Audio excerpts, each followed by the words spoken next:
தெய்வத்தின் குரல் 4ஆம் பாகம். குருகுலம் கட்டிகாஸ்தானம். மாணவனை அடிக்கலாமா? ரொம்பவும் நெறிப்பு இல்லாமல் இருப்பதற்கே அவ்வப்போது அனத்தியனம் என்று லீவ் கொடுத்ததை சொல்லும் போது வித்தியார்த்தியிடம் பொதுவாக ஆச்சாரியர் எப்படி நடக்க வேண்டும் என்பது பற்றிய தர்மசாஸ்திர கருத்துக்களையும் தெரிவிக்க தோன்றுகிறது. பிரியம் என்று சொல்லிக்கொண்டு ரொம்பவும் செல்லம் கொடுத்து குட்டிச்சுவராக்கிவிடக்கூடாது என்பதுதான் பொது கொள்கை. அதற்காகத்தான் வீட்டிலேயே படிப்பதென்று இல்லாமல் குருகுலத்தில் சேர்த்ததே. சிஷ்யன் ஸ்வயேச்சைப்படி போக விடாமல் அவனை ஆச்சாரியனின் வார்த்தைப்படியே நடக்குமாறுதான் சாஸ்திரம் கட்டுப்படுத்துகிறது. இதனால் ஆச்சாரியர் எப்போதும் உர்ரென்று மிரட்டி உருட்டி கொண்டிருக்க வேண்டும் என்று ஒரு இடத்தில் கூட சொல்லவில்லை.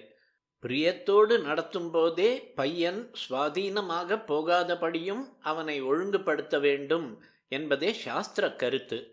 உபனிஷத்துகளில் ஆரம்பித்து புராண இதிகாசங்களை பார்த்தால் குரு சிஷ்யாள் பரஸ்பரம் ஆழ்ந்த பிரியத்திலேயே கட்டுப்பட்டிருந்ததற்கு நிறைய திருஷ்டாந்தம் கிடைக்கும்.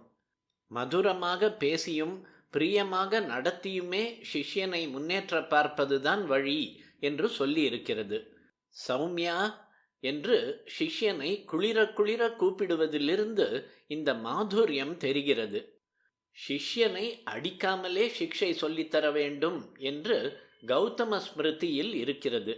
சிக்ஷை தருவது என்றாலே தண்டனை தருவது என்று பிற்பாடு அர்த்தம் ஏற்பட்டிருந்தாலும் ஆதியில் போட்ட ரூல் இப்படித்தான் இருக்கிறது. ஆனாலும் தவிர்க்க முடியாமல் சில சமயங்களில் அடிக்கவும் வேண்டி இருக்கலாம். அதனால்தான் அடியாத மாடு படியாது, அடி உதவுகிற மாதிரி அண்ணன் தம்பி உதவுகிறதில்லை என்றெல்லாம் வச்சனம் இருக்கிறது.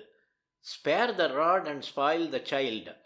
பிறப்பம்பழம் போடாவிட்டால் பிள்ளை குட்டிச்சுவர்தான் என்று வெள்ளைக்காரர்களும் சொல்கிறார்கள்.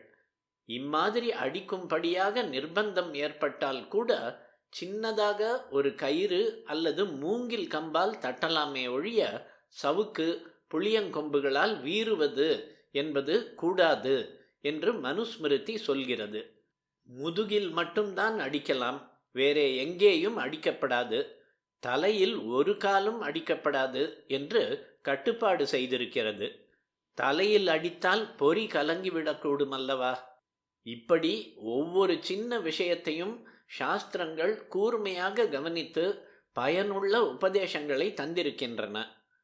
மொத்தத்தில் மாணவன் அந்த பருவத்தில் கட்டுப்பாட்டின் கீழ்தான் இருக்க வேண்டும். இதில் அவனே இந்திரியத்தை கட்டிக்கொள்வது முக்கியம்.